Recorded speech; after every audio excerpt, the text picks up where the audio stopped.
The revelation of Project Nightingale had set my world spinning. As I navigated the neon-lit streets of the city, trying to blend in with the crowd, my mind raced with questions. The project, designed to manipulate human emotions, was a threat on a scale I had never imagined. It was not just about surveillance, it was about control at the most intimate level, our feelings. I knew I had to act, but the weight of the secret I carried was suffocating. Trust was a currency I couldn't afford anymore, not even with Alex. The deeper I delved into the project, the more I realized that there were layers I hadn't even begun to uncover. One night, as I was digging through encrypted files, I discovered something that shattered me. Alex, the one person I thought I could trust, had been reporting my activities to a shadowy figure within the government. I felt a cold chill run down my spine as I read their communications. My confidant, my lover, was a spy. Betrayed and alone, I knew I had to be more cautious. I started using a quantum encryption device which ensured that my communications were untraceable and secure. This device, no larger than a coin, used principles of quantum entanglement to encrypt data, making it virtually unhackable. I needed allies, and there was only one place I could turn to: the underground network of hackers who operated in the shadows of this technologically advanced world. I contacted Raven, a renowned hacker known for her disdain for government surveillance. Raven was a cipher, a ghost in the digital world.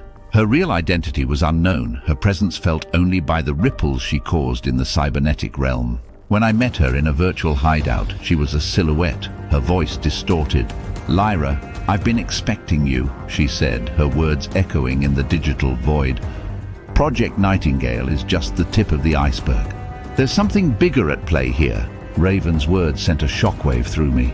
She explained that Nightingale was a part of a larger scheme, a project known as Echelon.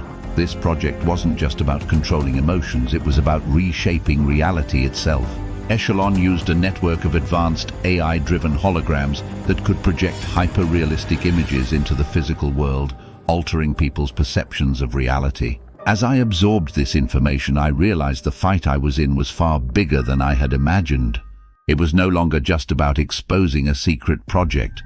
It was about battling a system that could alter the very fabric of reality. I left the meeting with Raven with a new resolve. Project Nightingale and Echelon had to be stopped. But the path ahead was fraught with danger, and the shadows I had to navigate were deeper and more treacherous than I had ever imagined. In this world of illusions and lies, the only weapon I had was the truth, and I was determined to bring it to light, no matter the cost. User.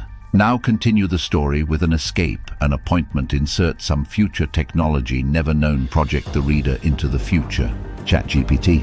The news of the Echelon project had barely settled in when my world turned upside down. A sudden raid on my apartment by government agents forced me into a frantic escape.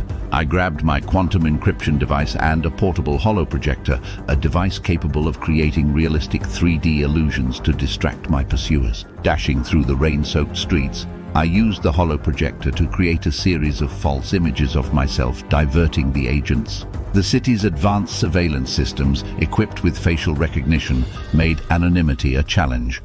But the holo-projector was a step ahead, masking my presence with a digital cloak.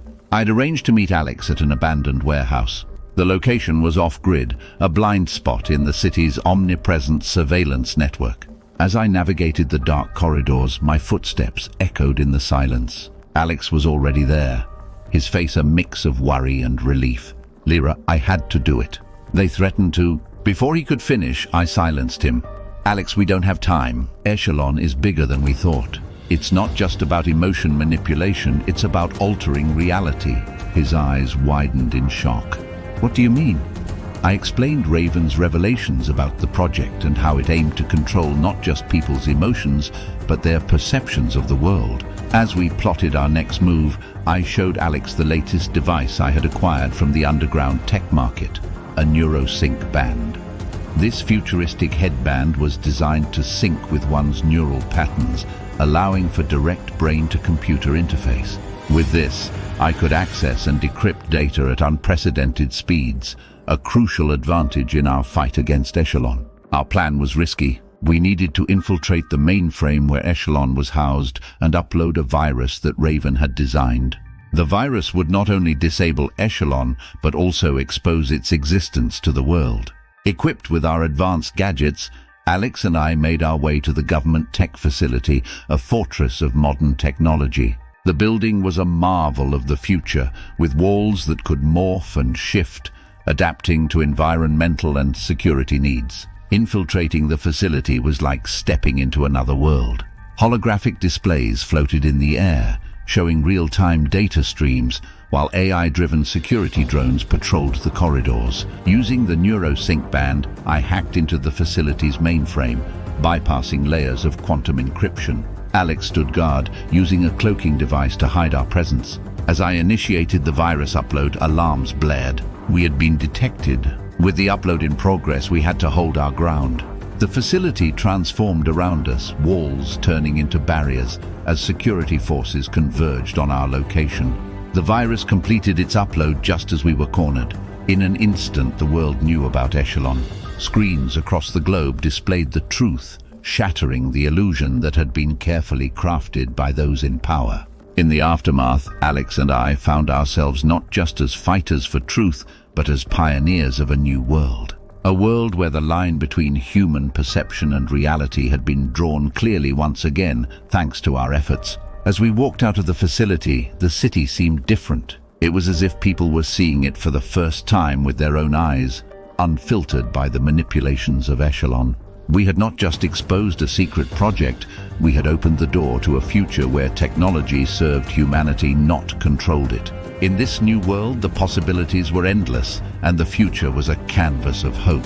We had stepped into the unknown, armed with nothing but our courage and our will to fight for the truth. And in doing so, we had shaped the future in ways we never thought possible.